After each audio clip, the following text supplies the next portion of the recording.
they're up to something.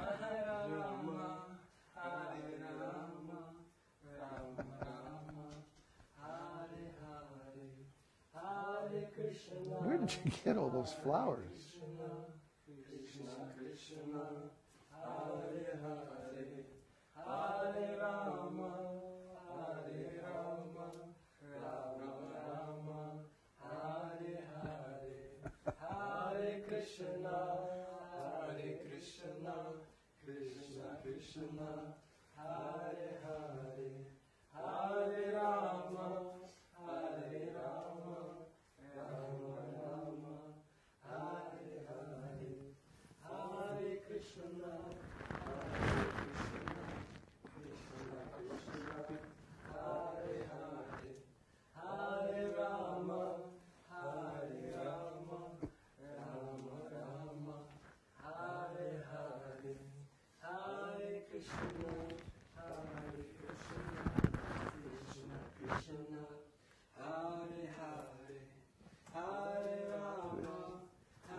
All right. No.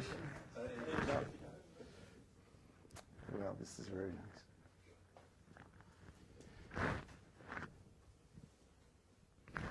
nice. I didn't know anything about this. This is a big surprise. This is very nice.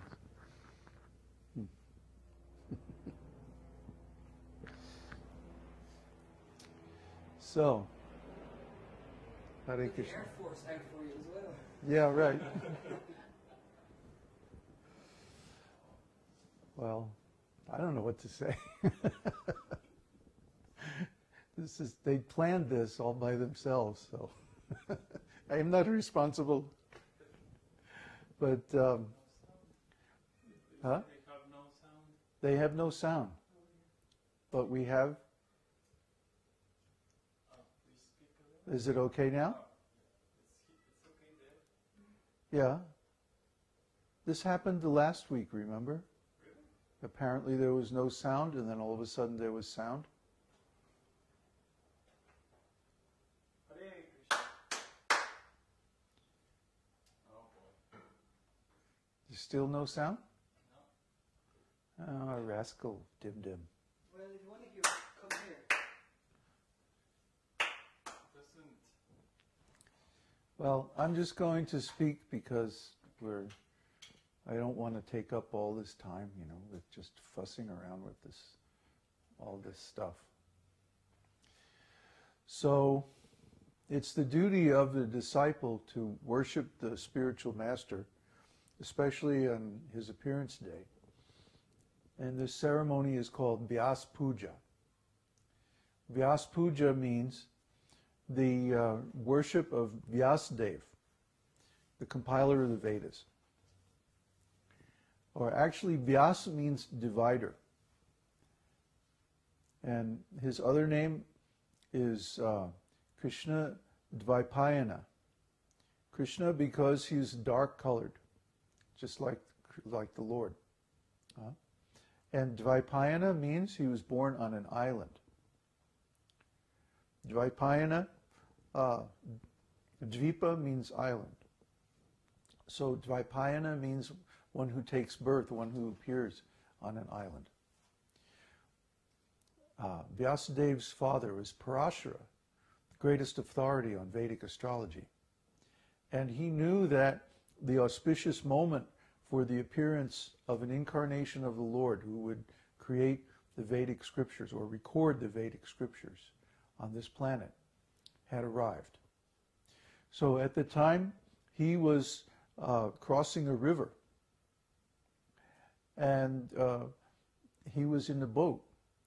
And the boat girl was a daughter of a fisherman. Or actually, she had been born from a fish. Huh? And it's a long story. Anyway, so he said to her, you know, now is the time when a wonderful incarnation of the Lord can appear. So if you would have sex with me at this time, then he can come. And she said, well, two problems. Number one, I'm a virgin. And number two, we're out here in the middle of the river where everybody can see. So, no problem, says Parashara. I'll give you a boon that the baby will be born immediately. And afterwards, you'll retain your virginity. This is not an ordinary birth. This is a spiritual birth. And number two, we'll go over to this island here and I'll create fog, which will obscure everything. So they went over to the island. Now, if you read in the beginning of Krishna book how Krishna appeared, Krishna does not appear by the ordinary process of seminal injection. First, Krishna appeared within the mind of Vasudeva. And then he transferred himself to the heart of Devaki. In other words, there was no need for the usual procedure of creating a child in the ordinary way. This is a spiritual birth. So in the case of Vyasadeva, something similar happened. That his essence or his pure form appeared in the mind of Parashara and then was transferred to the heart of his mother, whose name at the moment I can't recall. Anyway, he was born immediately in his spiritual form and left that place with his father, Parashara. So he never experienced the usual family life and all those entanglements and stuff. Can I have some water? So Vyasadeva, then he heard all the Vedic literatures from his father, Parashara, who was a great sage. But actually, he, as an empowered incarnation of the Lord, he already knew everything. So he simply began to write everything down.